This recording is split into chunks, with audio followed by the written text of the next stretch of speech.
सर्वप्रथम जो पिंडा बनता है वो गया में बनता है। गया में जो पिंडा बनता है वो जौ के आटे का बनता है। उसमें 3 दिन का समय, 5 दिन का समय, 7 दिन, जो भी जिस प्रकार से आपके पास समय उस हिसाब से होता है वो, ठीक। क्योंकि गया में है भगवान के चरण, और दूसरा अपना काशी, वहाँ भगवान का है घुटना, दूसरा पिंडा होता है वहाँ, ठीक। क्योंकि पितरों का शरीर बनाना है, नीचे से ऊपर से नीचे नहीं जाना, नीचे से ऊपर आना है। तो दूसरा पिंडा काशी में हो गया। तीसरा पिंडा होता है अपना हरिद्वार में नारायणी शिला पर, वहाँ पर भगवान की नाभि है। और चौथा पिंडा होता है अपना देवप्रयाग में, जहाँ अलकनंदा और भागीरथी का संगम है, जहाँ से गंगा उत्पन्न हो रही है। चौथा पिंडा होता है वहाँ पर, वहाँ भगवान का वक्षस्थल है। और पांचवा जो पिंडा, मतलब शास्त्रों में पिंडा वैसे प्रसाद स्वरूप जो है वो बद्रिका आश्रम में ब्रह्मशिला पर होता है, ब्रह्मा जी के सिर के ऊपर बैठ के। उसमें अपने पितरों को हमें प्रसाद स्वरूप देना है, चावल का प्रसाद स्वरूप दिया जाएगा, वो पिंड स्वरूप नहीं माना जाएगा। हमारे सनातन धर्म में जो है पितरों को जूठा नहीं दिया जाता, यहाँ जूठा दिया जाता है जो भगवान का भोग लगता है। यहाँ एकादशी को भी चावल का ही भोग लगता है, वर्जित नहीं है, भगवान को एकादशी को भी चावल का भोग लगता है। तो वही भोग जो है वो अपना पितरों को प्रसाद स्वरूप दिया जाता है। उसके अधिकारी आप तब हैं जब आपने गया में कर रखा है। अगर आप सामर्थ्यवान हैं तो आप पूरा शरीर बनाइए, अगर आप जा सकते हैं चारों जगह तो पूरा शरीर बनाइए। अगर आप नहीं जा सकते तो आप सर्वप्रथम गया में तो अवश्य जाइए, और उसके बाद आखिरी में यहाँ आना हुआ बद्रिका आश्रम में तो आप यहाँ पर अपने पितरों को प्रसाद स्वरूप दे दीजिए। अन्यथा आप किसी भी धाम में जाओ, किसी भी तीर्थ स्थल में जाओ, कहीं भी जाओ, आप तर्पण अवश्य कर सकते हैं। और जब आप प्रसाद स्वरूप यहाँ दे देंगे बद्रिका आश्रम में, इसके बाद आप कहीं भी पिंड नहीं करेंगे जब तक आपके घर में सब कुछ राजी खुशी है। ये इसका पूरा मातम है। तो अगर मान लो कहीं रह जाता है, जैसे मान अगर लो ऐसा है, अगर आपने किसी का पिंडदान कर रखा है गया में, और आपके परिवार का कोई उसके बाद चला गया, और आप बद्रीनाथ में आए हैं कि प्रसाद स्वरूप पिंड करना है हमें, तो आप यहाँ पे तब भी नहीं कर सकते, क्योंकि वो जो बीच में जो गए हैं वो बाधा बन जाएंगे। वो आपके पुराने जो पूर्वज हैं उन तक वो प्रसाद नहीं पहुँच पाएगा। तो इसलिए सबका होना अवश्य है। और हाँ, गया से करने के बाद आप तुरंत अगर बद्रीनाथ में आ जाएं तो आप यहाँ सबका कर सकते हैं। लेकिन उसमें भी अगर आप गया जी के अंदर सभी का करते हैं तो हाँ, और सभी का के अंदर जैसे अपनी 3 पीढ़ी, हाँ, और अपना उसमें ऐसा है महाराज कि पितामह पर पितामह, पिताजी दादा परदादा जी माँ दादी परदादी, जी आपके कोई ताऊ चाचा, उनकी पत्नियां, आपकी कोई बुआ, उनके पति, ठीक। इससे ज़्यादा अधिकार आपको नहीं है। आपका कोई भाई बहन, आपका कोई बच्चा पत्नी जो भी है, पहले तो ये आएगा पहले उसमें। और द्वितीय गोत्र में आएगा आपके माँ का वंश का, आपका ननिहाल पक्ष, मामा मामी मौसी मौसा, ठीक है।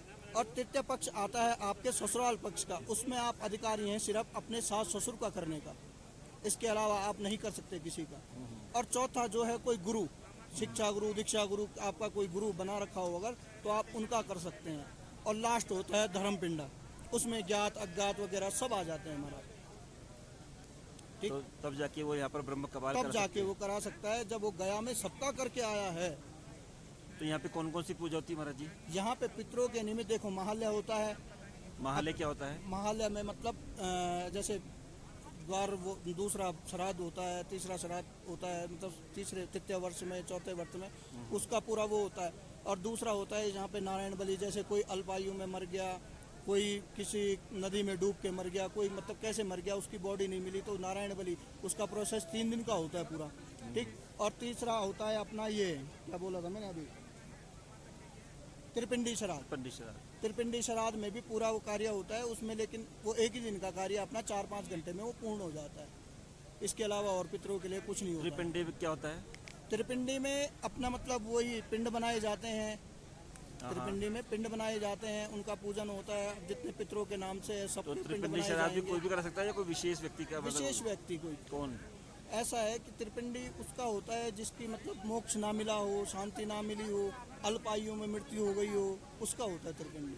अच्छा अच्छा। तो लेकिन यहाँ पे अंतिम में कराने के बाद में उसको मुक्ति और मोक्ष मिल जाता है? बिल्कुल महाराज, अगर ये मान के चलो कि अगर गया हाई कोर्ट है तो ये सुप्रीम कोर्ट है। सुप्रीम कोर्ट है। भाई शिव जी को ब्रह्म हत्या का वो लगा था, तो शिव जी ने भी यहीं पर अपना उनका वो करा था।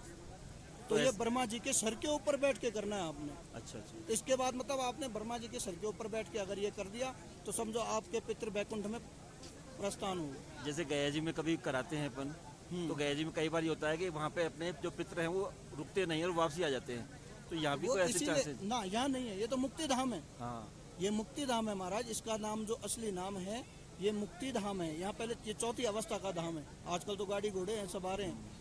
पहले चौथी अवस्था में जब लोग आते थे, घर से कोई आता था तो पूरा मोहल्ला पूरा शहर उन्हें विदा करता था बिल्कुल। कि आ गए तो ठीक, नहीं तो जय श्री राम। ठीक, तो ये तो मुक्ति धाम है। ये तो नाम तो बद्री का आश्रम माता लक्ष्मी के नाम पे पड़ा हुआ है धाम का नाम। बिल्कुल। यहाँ तो माता लक्ष्मी को आज्ञा थोड़ी थी प्रभु के साथ यहाँ पे तपस्या में। वो तो माता लक्ष्मी ने जब देखा कि नारायण भूखे प्यासे तप में बैठे हैं, बर्फ में, पानी में, तो माता लक्ष्मी ने अपने शरीर का त्याग करके नारायण के ऊपर बेर का झाड़ बन के छाया करी थी। जी जी। तो जब बेर का झाड़ बन के छाया करी नारायण के ऊपर, और नारायण जब तपस्या से उठे, उन्होंने देखा दूर दूर तक कोई चीज़ नहीं थी, या ये बेर का झाड़ क्या है, अवश्य कोई मायावी वो है। तो उन्होंने ध्यान लगाया। जब ध्यान लगाया तो ध्यान में देखा कि क्षीर सागर में माता लक्ष्मी अपने स्थान पे नहीं है। तो उन्होंने लक्ष्मी जी का आह्वान किया कि हे लक्ष्मी अपने असली रूप में प्रकट हो।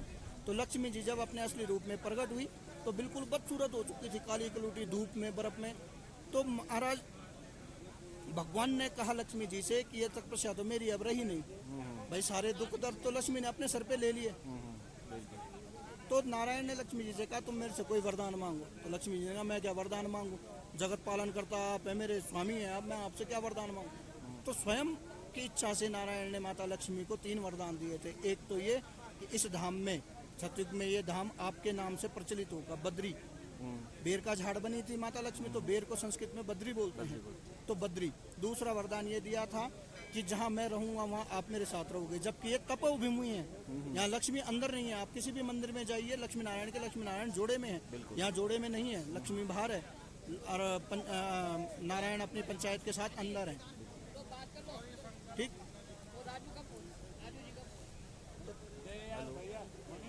हाँ, हेलो।